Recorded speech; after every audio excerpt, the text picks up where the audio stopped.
ಸದಾ ಒಂದಿಲ್ಲೊಂದು ವಿವಾದಗಳಿಂದ ಸುದ್ದಿಯಲ್ಲಿರ್ತಕ್ಕಂಥ ಮೆಟ್ರೋ ಈಗ ಮತ್ತೊಂದು ವಿವಾದವನ್ನು ಮೈ ಮೇಲೆ ಹೇಳ್ಕೊಂಡಿದೆ. ಗಲೀಜು ಬಟ್ಟೆಯನ್ನು ಹಾಕಿದ್ದಾರೆ ಅಂತ ಒಬ್ಬ ಪ್ರಯಾಣಿಕನನ್ನ ಮೆಟ್ರೋಗೆ ಬಿಟ್ಟುಕೊಂಡಿಲ್ಲ. ಬಡ ವ್ಯಕ್ತಿ ಮೇಲೆ ಸಿಬ್ಬಂದಿಯ ದುರಹಂಕಾರದ ವರ್ತನೆ ಸಹ ಪ್ರಯಾಣಿಕನ ಮೊಬೈಲ್ನಲ್ಲಿ ಸರಿಯಾಗಿದೆ.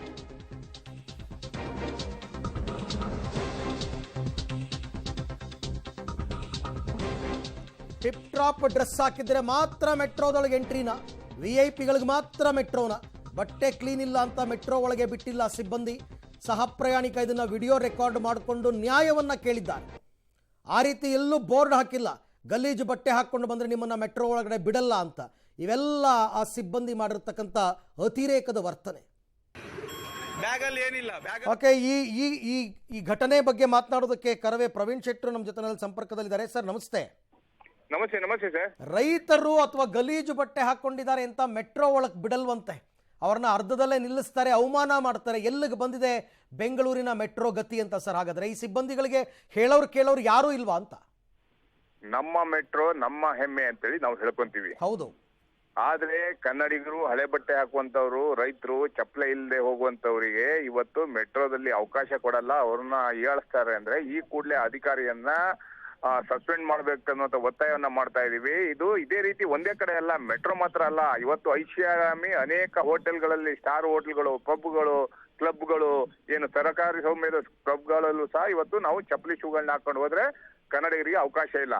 ಆ ರೀತಿ ಕಾನೂನನ್ನ ಈ ಬೆಂಗಳೂರು ನಗರದಲ್ಲಿ ತರ್ತಾ ಇದ್ದಾರೆ. ನಮ್ಮ ಅಧಿಕಾರಿಗಳು, ನಮ್ಮ ಸರ್ಕಾರ ಬಡವ್ರ ಪರವಾಗಿರ್ಬೇಕಾಗತ್ತೆ, ಚಪ್ಪಲಿ ಹಾಕೊಂಡವ್ರ ಪರವಾಗಿರ್ಬೇಕಾಗತ್ತೆ, ಹಳೆ ಬಟ್ಟೆ ಹಾಕೊಂಡವ್ರ ಪರವಾಗಿರ್ಬೇಕಾಗತ್ತೆ, ಅಥವಾ ಚಡ್ಡಿ ಹಾಕೊಂಡವ್ರ ಪರವಾಗಿರ್ಬೇಕಾಗತ್ತೆ. ರೈತರು ಏನ್ರಿ, ನಮ್ದು ಚಡ್ಡಿ, ಪಂಚೆ, ಲುಂಚಿ ಎಲ್ಲ ಬೆಳೆದಿರುವಂತವ್ರು ನಾವು.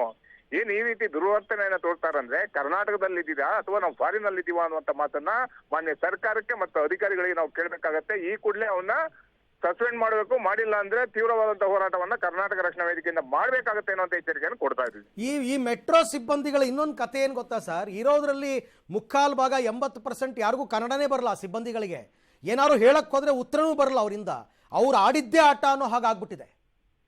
ಸರ್ಕಾರ 60 ಭಾಗ ಬರೇ ಕನ್ನಡ ನಾಮಫಲಕ ತಂದ್ರೆ ಸಾಲದು.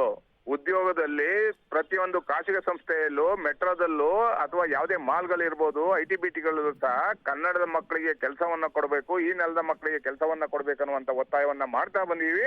ಆದ್ರೆ ಸರ್ಕಾರ ಆ ಕಡೆ ಗಮನವನ್ನ ಹರಿಸಬೇಕು. ಈ ಉತ್ತರ ಭಾರತದಿಂದ ಬಂದಂತ ದುರಂಕಾರಿ ಅಧಿಕಾರಿಗಳನ್ನ ಈ ಕೂಡಲೇ ಇಲ್ಲಿಂದ ಅವ್ರು ಊರಿಗೆ ಕಳಿಸುವಂತ ಕೆಲಸನೂ ಸಹ ಸರ್ಕಾರ ಮಾಡ್ಬೇಕನ್ನುವಂತ ಒತ್ತಾಯವನ್ನ ಮಾಡ್ತಾ ಇದೆ. ಅಲ್ಲ, ಈ ಹೊಸ ಪದ್ಧತಿಗೆ ನಾಂದಿ ಹಾಡ್ತಾ ಇದಾರ ಅಂತ? ಇದು ಒಂದು ಇನ್ಸಿಡೆಂಟ್ ಎಲ್ಲಾ ಕಡೆ ಟ್ರಿಗರ್ ಆಗುತ್ತೆ ಮತ್ತೆ ಮತ್ತೆ. ಇದಕ್ಕೆ ಇಲ್ಲೇ ಫುಲ್ ಸ್ಟಾಪ್ ಹಾಕೋ ಕೆಲಸ ಆಗ್ಬೇಕಾಗುತ್ತೆ ಸರ್. ಖಂಡಿತವಾಗ್ಲೂ ಮಾಡ್ಬೇಕಾಗತ್ತೆ. ಮಾಡಿಲ್ಲ ಅಂದ್ರೆ ಅದ್ರ ವಿರುದ್ಧ ಹೋರಾಟವನ್ನ ಮಾಡ್ಬೇಕಾಗತ್ತೆ. ಯಾವತ್ತೂ ಸಹ ಕನ್ನಡ ಪರ ಹೋರಾಟಗಾರರು ಕೇಸ್ಗಳು ಹಾಕಿದ್ರೆ, ಜೈಲಿಗೆ ಹಾಕಿದ್ರೆ ಕೈಕಟ್ಟಿ ಕೂತ್ಕೊಳ್ಳಲ್ಲ. ಅನೇಕ ಸಂದರ್ಭದಲ್ಲಿ ನಮ್ಮ ಶಕ್ತಿ, ನಮ್ಮ ಸಾಮರ್ಥ್ಯವನ್ನ ತೋರಿಸಿದೀವಿ. ಇವಾಗ್ಲೂ ಸಹ ಅಧಿಕಾರಿಗಳನ್ನ ಅಲ್ಲಿಂದ ಸಸ್ಪೆಂಡ್ ಮಾಡಬೇಕು. ಮತ್ತೆ ಸರ್ಕಾರ ಇಂಥ ಸಂಸ್ಕೃತಿ ವಿರುದ್ಧ ದಿಟ್ಟವಾದ ಕ್ರಮವನ್ನು ತಗೋಬೇಕನ್ನುವಂತ ಎಚ್ಚರಿಕೆಯನ್ನು ಕೊಡ್ತಾ ಇದೆ. ರಕ್ಷಣಾ ವೇದಿಕೆಯವರು ಇಂಥ ವಿಚಾರಗಳಲ್ಲಿ ಹೋರಾಟದಲ್ಲಿ ಯಾವತ್ತೂ ಹಿಂದೆ ಬಿದ್ದಿಲ್ಲ.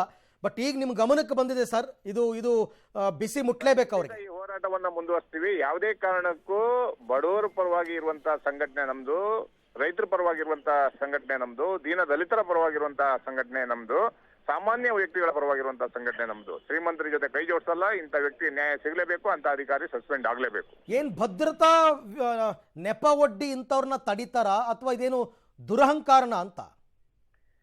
ಭದ್ರತೆ ಅದೇ ಅಂತಾರಲ್ಲ, ಯಾರೋ ಬಡವನ ಮೇಲೆ ದೌರ್ಜನ್ಯ ತೋರಿಸುವಂತಹದ್ದು.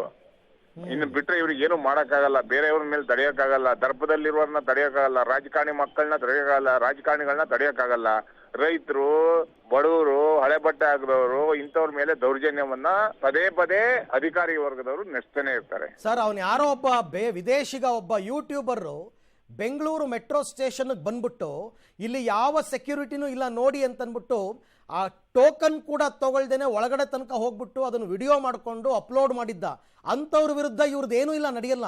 ಪಾಪ ಪಂಚೆ ಉಟ್ಕೊಂಡು ಬಂದಿದ್ದಾರೆ, ಗಲೀಜ್ ಬಟ್ಟೆ ಹಾಕೊಂಡಿದ್ದಾರೆ ಅಂತ ಇಂಥವ್ರನ್ನ ಹೊರಗಡೆ ನಿಲ್ಲಿಸ್ತಾರೆ ನೋಡಿ. ಖಂಡಿತವಾಗಲೂ ಅದೇ ನಡೀತಾ ಇರುವಂತದ್ದು. ಅನೇಕ ಕಡೆ ಭದ್ರತೆ ಲೋಪ ನಿಜವಾಗ್ಲೂ ನಡೀತಾ ಇರ್ತವೆ. ಇವತ್ತು ಲೋಕಸಭೆಯಲ್ಲೂ ಸಹ ಮೊನ್ನೆ ಯಾವ ರೀತಿ ಕಲ್ಲರ್ನ ಬ್ಲಾಸ್ಟ್ ಮಾಡೋದ್ರ ಮುಖಾಂತರ ಯಾವ ರೀತಿ ನಡೆಸಿ ಅದೇ ತರ ಪಿತೂರಿಗಳನ್ನ ಮಾಡ್ತಾ ಇರ್ತಾರೆ. ಆದ್ರೆ ಬಡವರ ಪರವಾಗಿ ದೌರ್ಜನ್ಯವನ್ನ ಮಾಡಬಾರ್ದು ಭದ್ರತೆ ಹೆಸರಲ್ಲಿ. ಇದು ತುಂಬಾ ಅನ್ಯಾಯ ಆಗುತ್ತೆ. ಅದರಿಂದ ಅದ್ರ ವಿರುದ್ಧ ನಾವು ಹೋರಾಟವನ್ನ ಮಾಡ್ತೀವಿ. ಅರವಿಂದ್ ಅವರೇ.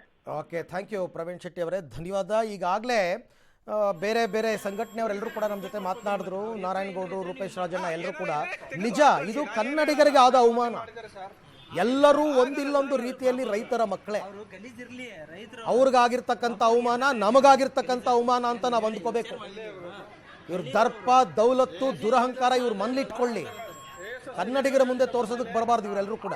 ನಮಗೆ ಕಾಯಕ್ಕಾಗಲ್ಲ, ನಾವು ಹೋಗ್ಬೇಕು. ಆಲ್ರೆಡಿ ಬಂದಿದೀವಿ. ಇವ್ರನ್ನ ಮೆಟ್ರೋದೊಳಗೆ ಬಿಡ್ತಿಲ್ಲ, ಯಾಕಂದ್ರೆ ಇವ್ರದ್ದು ಡ್ರೆಸ್ ಗಲೀಜಿದೆ ಅಂತ.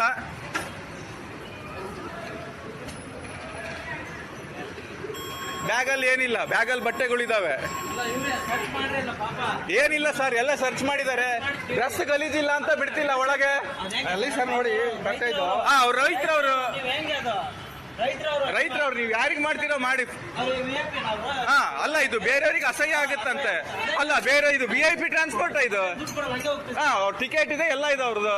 ಹಾ, ಅವ್ರು ಯಾಕೆ ಒಳಗ್ ಬಿಡಲ್ಲ? ಹಾ, ಆತರ ಬೋರ್ಡ್ ಇದಂತೆ. ಗಲೀಜ್ ಗಟ್ಟೆ ಹಾಕೊಂಡಿರಿಗೆ ಬಿಡಲ್ಲ ಅಂತ. ಎಲ್ಲಿ ತೋರ್ಸು ಅಂದೆ ಬೋರ್ಡ್.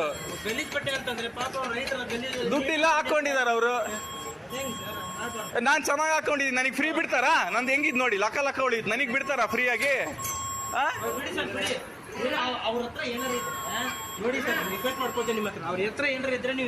ಏನಾರ ಇದ್ರೆ ತೆಗೆದು ಹೊರಗೆ ಕಳಿಸಿ, ನಾನೇನ್ ಹೇಳಲ್ಲ. ವಾರ್ನಿಂಗ್ ಮಾಡಿದ್ದಾರೆ ಸರ್. ಆಗಲ್ಲ ಸರ್. ಪಾಪ ಅವರು ಗಲೀಜಿರ್ಲಿ, ರೈತರವ್ರು ಪಾಪ ಅವ್ರಿಗೆ ಏನ್ ಗೊತ್ತಾಗತ್ತೆ ಹೇಳಿ ನೀವು? ಗಲೀಜ್ ಆಗ್ತದೆ ನೀವು ಹೇಳಿ, ವಿಚಾರ ಮಾಡಿ. ಹಳ್ಳಿಯವರು ಅವರು